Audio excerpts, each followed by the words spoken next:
여러분 부활절 아침에 주님 앞에 나와 함께 부활하심을 축하하며 예배할 수 있게 하심을 감사를 드립니다. 오늘 베드로전서 1장 1절에서 4절 말씀을 가지고 산소망이라는 제목으로 말씀을 나누기를 소망합니다. 사랑하는 성도 여러분, 2026년 부활절에 영광스러운 아침이 밝았습니다. 예수님께서는 사망의 어둠 권세를 완전히 깨뜨리셨습니다. 예수님께서는 빈 무덤에서 부활하셨습니다. 예수님께서는 우리 주님의 은혜와 평강 속에서 우리를 축복하시기를 원합니다. 여러분, 이 시간에 그 부활의 주님의 은혜와 평강이 여러분들의 삶 속에, 특별히 우리 동경복음교회에서 함께 예배하는 모든 성도들에게 충만하시기를 축복드립니다. 여러분, 우리가 사는 이 세상은요, 매일매일이 아픔 속에 있습니다. 슬픔 속에 있습니다. 때로는 정말 지옥과 같은 하루하루를 견뎌나가는 사람들도 있습니다. 육신이 연약합니다. 물질이 부족합니다. 지혜가 부족합니다.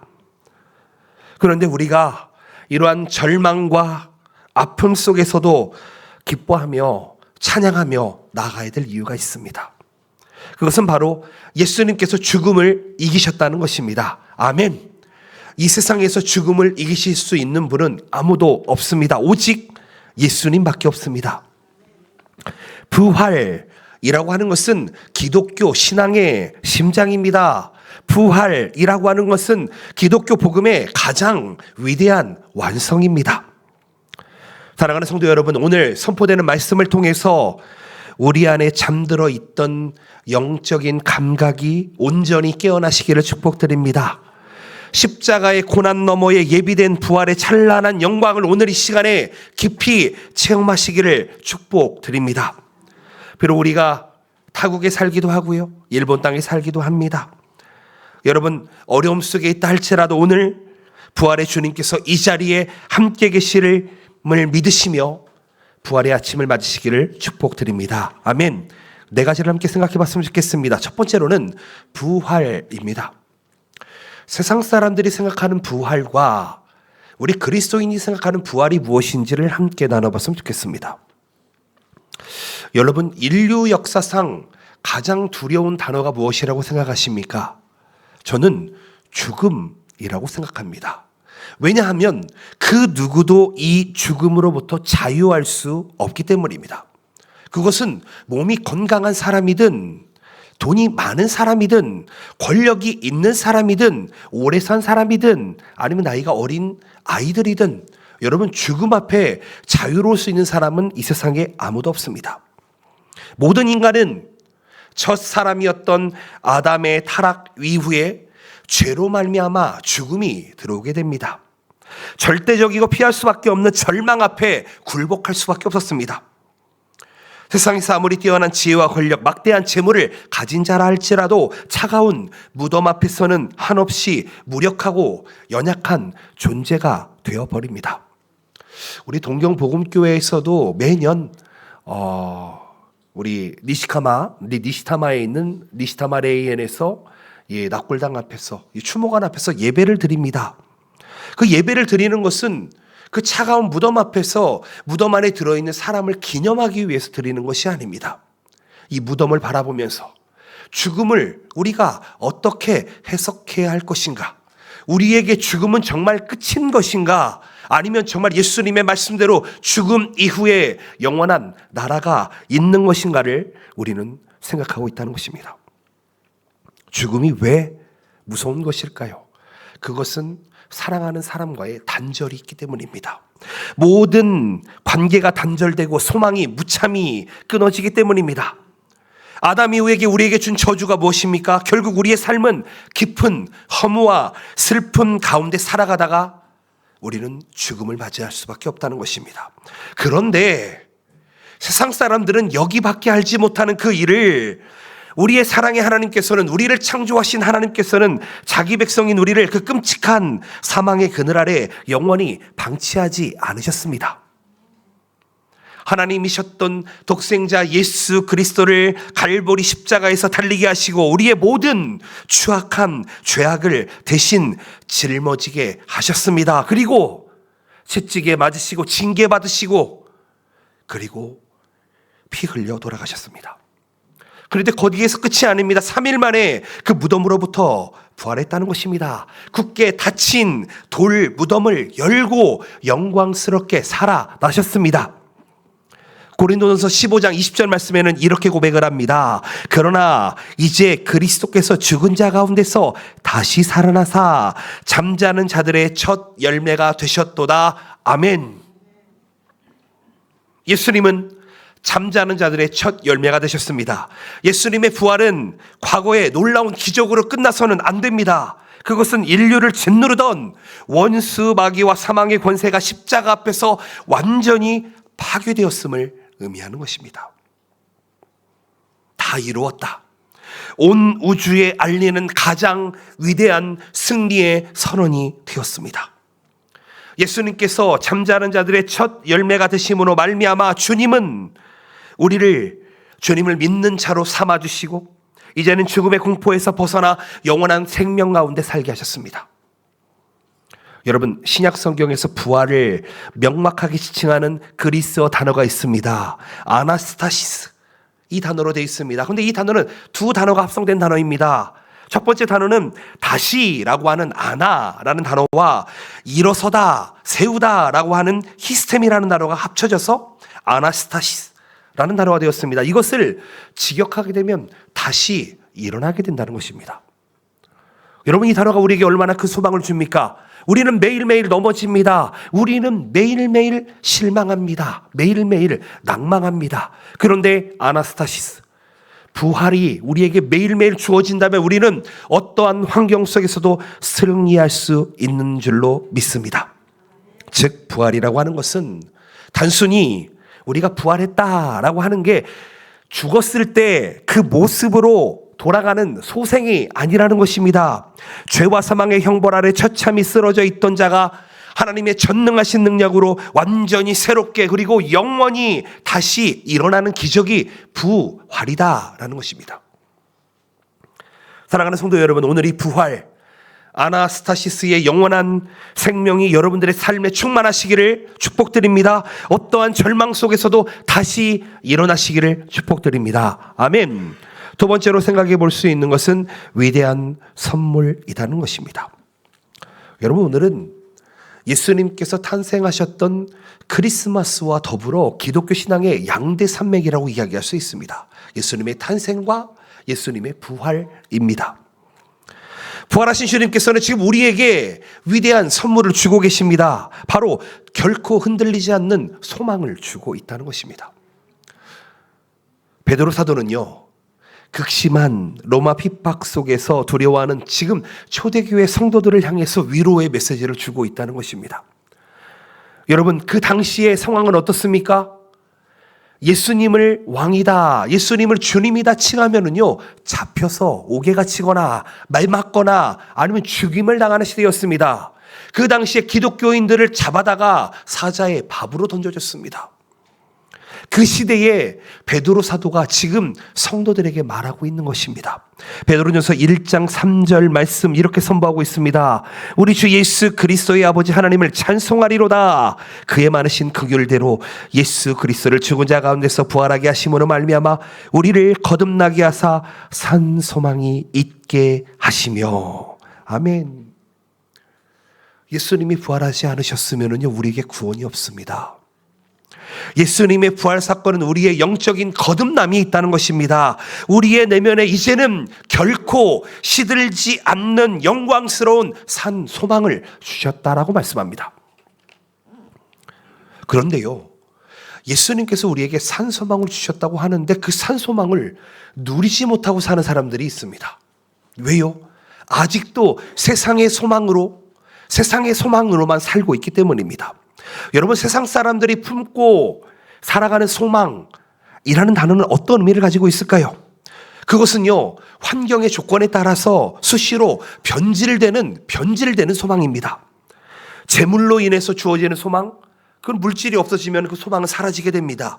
명예가 있을 때는 좋겠지만 명예가 사라지게 되면 그 소망은 사라지게 됩니다. 육신의 건강 또한 마찬가지입니다. 어제 잠깐 뉴스를 봤는데 연예인들 중에 이 운동을 열심히 하는 연예인이 있다고 합니다. 그런데 그가 쓰러졌다고 얘기를 들었습니다. 여러분, 아무리 운동을 열심히 한다 한들, 아무리 건강하다 한들 하나님께서 훅 불어버리시면 우리의 삶의 소망은 사라지게 됩니다. 그리고 우리는 죽음이라는 거대한 장벽 앞에서 우리의 소망은 물거품이 되어버리게 된다는 것입니다. 즉, 세상이 말하는 소망은 죽은 소망입니다. 그런데 지금 예수 그리스도께서 우리에게 어떤 소망을 주신다고 말씀하십니까? 산 소망을 준다고 말씀하고 있습니다. 십자가와 빈 무덤을 통과해서 우리의 영혼에 주어진 소망은 완전히 다르다는 것입니다. 그것은 어떠한 고난과 환난이 있다 할지라도 심지어 죽음의 위협 앞에서도 절대 쓰러지지 않는 강력한 소망이 주어졌습니다. 여러분, 예수님의 제자들을 기억하십니까? 예수님의 제자들, 예수님께서 채찍에 맞으시고 십자가에 달리실 때 그들은 다 어디 갔습니까? 도망갔습니다. 다 자기 길을 찾아 떠났습니다. 오늘 본문을 기록한 베드로 사도는 어땠습니까? 예수님을 3번이나 부인했습니다. 나는 모릅니다. 나는 주님을 모릅니다. 무슨 이야기입니까? 예수님의 부활을 경험하지 못한 예수님의 제자들도 산소망을 가지고 있었던 게 아니라 죽은 소망을 가지고 있었다는 것입니다. 그리고 예수님의 부활 이후에 예수님을 만난 제자들은 어떻게 됐습니까? 모두가 다 순교했습니다. 여러분들에게는 순교의 소망이 있으십니까? 순교의 산 소망이 있으십니까? 죽음까지도 내어놓은 그런 소망을 가지고 계십니까? 우리는 지금 일본 땅에 살아가고 있습니다. 여러분, 저도 마찬가지지만 이 외국에서 외국인으로 살아가는 건 결코 쉬운 게 아닌 것 같습니다. 성경은 나그네로 살아간다 이렇게 이야기합니다.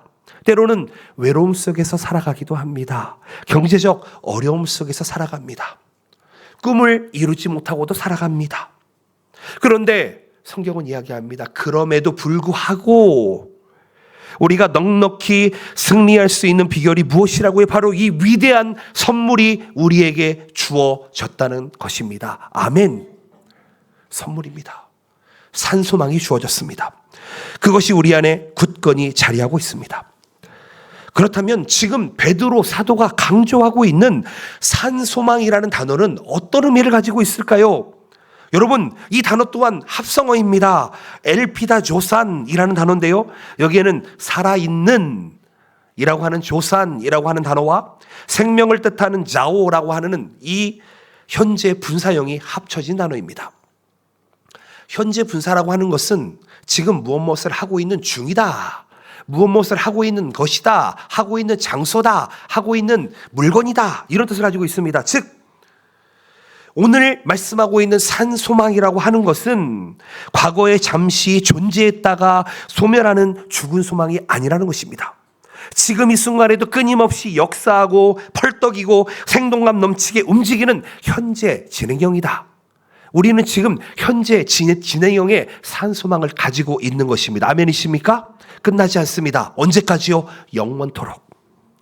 무덤을 뚫고 나오신 예수님의 영원한 생명이 바로 이 영원한 산 소망의 근원이 되십니다.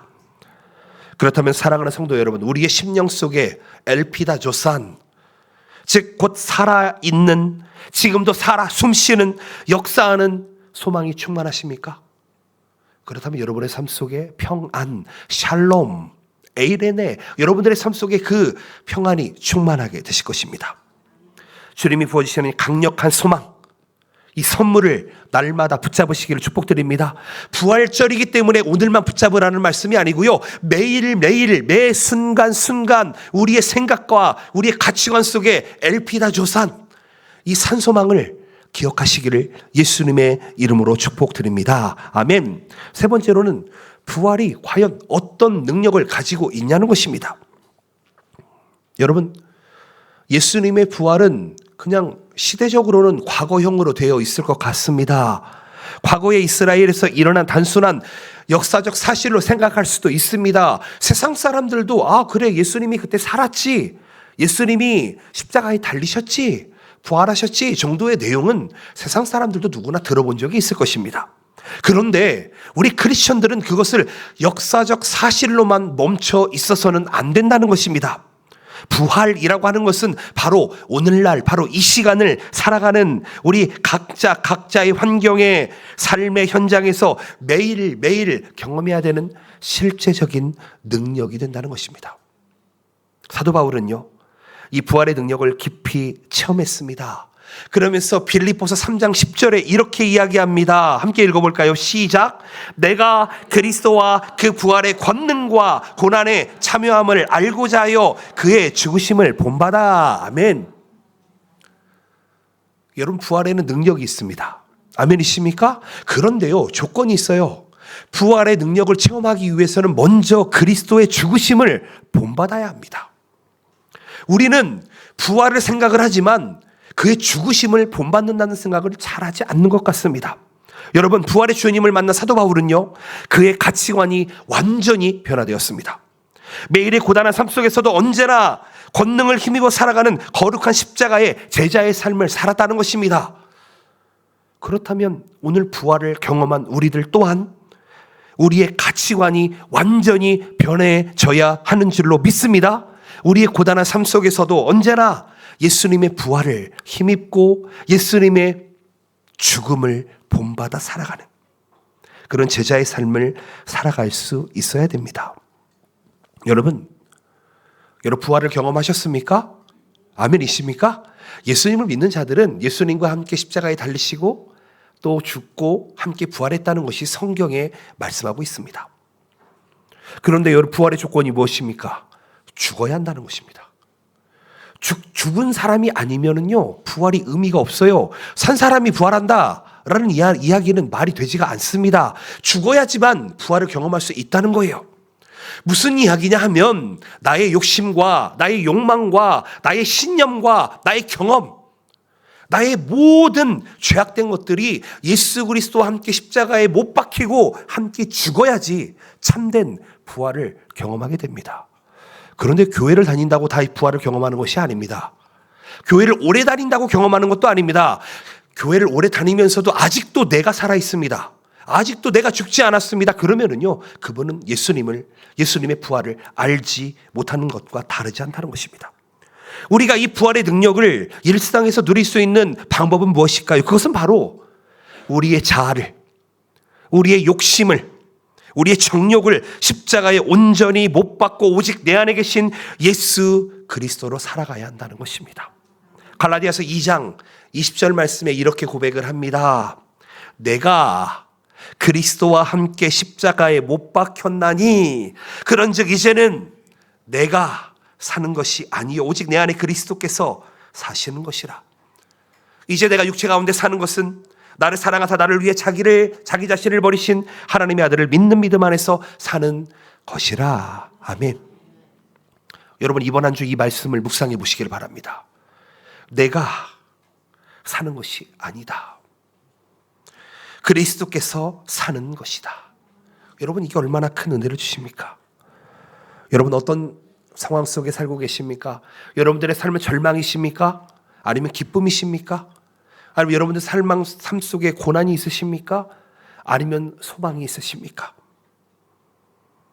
어떠한 상황이 우리에게 있다 할지라도 부활의 주님을 굳건한 믿음으로 선포하시기를 축복드립니다. 도저히 내 힘으로 용서할 수 없는 사람을 십자가의 사랑으로 품으시기를 축복드립니다. 우리 일상에서 역사하는 부활의 놀라운 생명력을 생생하게 체험하게 되는 줄로 믿습니다. 참된 부활의 신앙은요, 죽어있는 교리나 율법이나 전통이 아닙니다. 이처럼 우리의 매일의 언어와 행동, 삶의 태도를 철저하게 변화시키는 원동력이 되어야 합니다. 사람들은요, 변화되고자 합니다. 전보다 더 잘 살고자 합니다. 전보다 더 공부 잘하고 싶어 하고요. 전보다 더 레벨업하고 싶어 합니다. 성장하고 싶어 합니다. 그런데 자기 욕심을 버리지 않습니다. 여러분, 제가 팁을 하나 드릴까요? 여러분들이 가지고 있는 모든 것들을 주님 앞에 한번 맡겨보시기를 바랍니다. 더 나아지고 싶으시고 더 성장하고 싶으시고 더 부활을 경험하고 싶으시다면 여러분 한번 다 내려놓아 보시기를 바랍니다. 다 맡겨보시기를 바랍니다. 그러면은요, 정말 상상하지도 못하는 하나님의 능력이 우리에게 임하게 된다는 것입니다. 여러분, 바울이 고백하고 있는 이 권능이라는 단어는 어떤 단어인지 아십니까? 여러분 잘 아시잖아요. 디나미스라는 단어입니다. 이 단어는 다이나마이트의 어원입니다. 다이나마이트 무엇입니까? 단단한 바위나 거대한 장애물을 한순간에 조각조각 내버릴 수 있는 폭발적인 힘을 가진 게 다이나마이트입니다. 그런 초자연적인 능력이 하나님께 있다는 것입니다. 부활의 능력은, 즉 디나미스는 우리를 얽매는 완전한 죄악의 쇠사슬을 끊어버릴 수 있습니다. 우울과 좌절과 우리 안에 있는 병마를 끊어낼 수 있습니다. 성령의 압도적인 힘이 우리에게 함께 한다는 것입니다. 여러분, 여러분의 앞길을 가로막고 있는 장애물이 있으십니까? 오늘 그 장애물을 성령 하나님의 디나미스, 다이나마이트와 같은 그 능력의 힘으로, 그 능력이 여러분의 심령으로 부어짐으로 말미암아 모든 어둠이 걷히고 빛이 임하고 참된 승리를 경험할 수 있는 저와 여러분들 되시기를 예수님의 이름으로 축복드립니다. 그 축복이 임마누엘, 지금 우리와 함께 계십니다. 아멘. 마지막입니다. 부활의 증인이라는 것입니다. 우리가 신앙생활을 하다 보면은 참 이 앞부분에 많이 머물러 있는 경우가 있습니다. 예수님을 믿었다. 예수님의 십자가와 고난과 부활을 믿었다. 승천을 믿었다. 그리고 예수님께서 다시 오심을 믿는다. 그런데 나는 그렇게 살지 못한다. 대부분 이러고 살고 있습니다. 부활의 은혜를 입은 우리라면 이제는 교회 안에 머물러서는 안 됩니다. 세상을 향해 나아갈 수 있어야 됩니다. 왜요? 예수 그리스도의 영이 우리에게 충만하기 때문에, 예수 그리스도를 우리가 경험했기 때문에, 부활의 디나미스 능력을 우리가 얻었기 때문입니다. 여러분, 부활이라고 하는 것은요, 교회 안에서만 누리는, 우리끼리만 누리는 은밀한 기쁨이 되어서는 안 됩니다. 온 세상이 들어야 할 가장 기쁜 소식이 되어야 됩니다. 어제 보니까요, 한국에서는 부활절 퍼레이드를 하더라고요. 이렇게 부활절 장식을 하고 부활절 퍼레이드를 몇 시간에 걸쳐서 하는 것을 봤습니다. 우리도 좀 한번 해볼까? 해보면 좋겠다. 우리 아이들이 요 주변을 한 바퀴 뺑뺑 돌면서 예수님이 부활하셨다고 옷도 좀 입어보고 한번 해봤으면 좋겠다. 칸타타도 한번 준비해봤으면 좋겠다. 라는 생각을 해보게 됐습니다. 꼭 그런 일이 한번 있었으면 좋겠습니다. 예수님께서 부활하시고 승천하실 때, 그리고 예수님께서는 이렇게 말씀하셨습니다. 아니요, 명령하셨습니다. 사도행전 1장 8절 함께 읽습니다. 시작. 오직 성령이 너희에게 임하시면 너희가 권능을 받고 예루살렘과 온 유대와 사마리아와 땅끝까지 이르러 내 증인이 되리라 하시니라. 아멘. 여러분, 부활을 경험한 사람은요, 어디까지 가야 된다고요? 땅끝까지 가야만 합니다. 여러분, 이게 부활입니다. 이게 복음입니다. 한번 생각해 봅시다. 아까 말씀드렸지요. 예수님이 십자가에 달리셨을 때 제자들은 다 도망갔습니다. 죽은 소망을 붙들고 있었습니다. 그런데 예수님을 만난 제자들은 산 소망을 얻었습니다. 프레젠토를 얻었습니다. 어떻게 됐습니까? 세상 끝까지 복음을 전하다가 순교했습니다. 예수님의 제자들은요, 이 예루살렘을 중심으로 해서 여러 방면으로 퍼져나갑니다. 어떤 사람은 이 아프리카 쪽 에티오피아까지, 어떤 사람은 저 히말라야까지, 어떤 사람은 인도까지, 어떤 사람은 유럽까지 복음을 전하다가 십자가에 달려 죽습니다. 부활을 목격한 제자들은 더 이상 두려움에 떨면서 문을 걸어 잠그지 않았다는 것입니다. 그래, 나 예수님 믿는다 라고 고백했습니다. 그들은 거리로 뛰쳐나가서 담대히 예수님을 선포했습니다. 우리들 역시 예수님의 부활을 만났다면 그 생명의 빛을 어두운 세상 속에 비추는 사명을 감당할 수 있어야 하는 줄로 믿습니다. 그러기 위해 필요한 것이 무엇인지 아십니까? 훈련입니다. 신앙생활을 오래 했다라고 하는 것은 훈련을 그만큼 경험했다라는 것입니다. 경험했다면 이제는 교회 안이 아닌 교회 밖으로 나갈 수 있는 단단한 신앙을 가질 수 있어야 됩니다. 오늘 본문에 나타나 있는 증인이 된다. 증인이 된다라는 뜻은 이 증인에 해당하는 그리스어를 마르티스라고 합니다.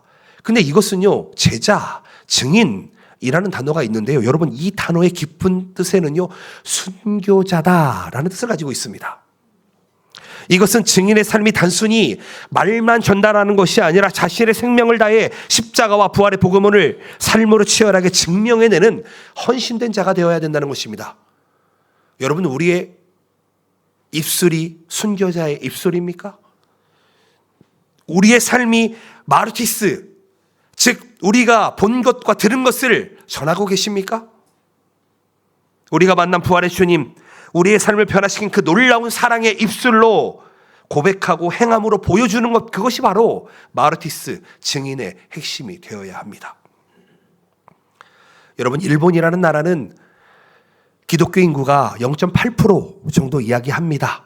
현재 우리 프로테스탄트 교회가요, 약 한 7,230여 개 정도 된다고 합니다. 그런데 그 중에 목회자가 없는 교회가요, 거의 500여 개에서 1,000여 개 정도 지금 있다고, 지금 공식적인 통계가 그렇게 나와 있습니다.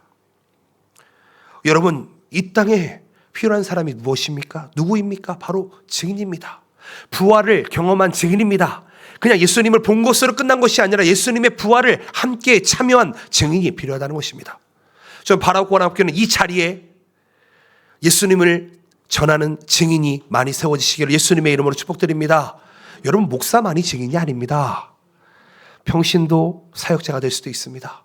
여러분, 더 나아가서 여러분들의 삶 속에서 여러분들의 자녀들 중에, 예수님의 자녀들 중에 선교사가 나올 수도 있을 것입니다. 목사가 나올 수도 있을 것입니다. 전도사가 나올 수도 있습니다. 여러분, 누구든 다 이것을 경험할 수 있다는 것입니다.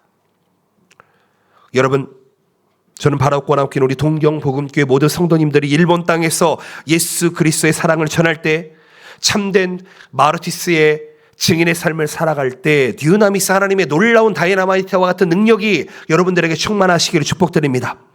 여러분, 이 세상에 소망 없이 살아가는 사람이 얼마나 많은지 아십니까? 그들에게 부활의 빛을 전달해 봅시다. 복음의 불모지라고 불리우는 이곳에서 우리가 부활의 산 증거가 되어 봅시다. 부활의 주님도 지금도 우리를 통해 일하시기를 원하신다는 것을 기억하시기를 바랍니다. 그리고 힘들고 지쳐있는 이웃들에게, 성도들에게 손을 내밀어 봅시다. 복음이 필요한 이들에게 생명의 말씀을 전달해 봅시다. 우리가 부활의 증인으로 서게 되면 주님은 우리에게 더 큰 하늘의 권능, 하늘의 상급을 우리에게 허락해 주는 줄로 믿습니다. 바라고관함께는 우리 모든 성도들이 영광스러운 부활의 증인 마르티스의 삶을 사시기를 주님의 이름으로 축복드립니다. 아멘. 말씀을 맺기를 원합니다. 사랑하는 성도 여러분, 예수 그리스도의 부활이라고 하는 것은 인류 역사상 가장 위대한 승리입니다. 오늘 우리에게 영원한 생명을 주는 유일한 선물입니다. 위대한 선물입니다. 죽음을 이기신 부활의 능력은 절망 속에 있는 우리를 다시 일어나게 하실 것입니다. 영원히 시들지 않는 산 소망을 우리에게 허락해 주실 것입니다. 그렇다면 이제 우리는 거룩한 부활의 신앙을 품고 나아갑시다. 각자의 삶의 자리에서 폭발적인 권능, 듀나미스의 능력을 가지고 살아갑시다. 세상에 생명을 전하는 참된 증인 마르티스의 삶을 살아봅시다. 이 따뜻한 봄, 부활의 영광이 여러분들의 앞날을 비치는 놀라운 역사가 있으시기를 예수님의 이름으로 축복드립니다. 아멘. 기도합시다.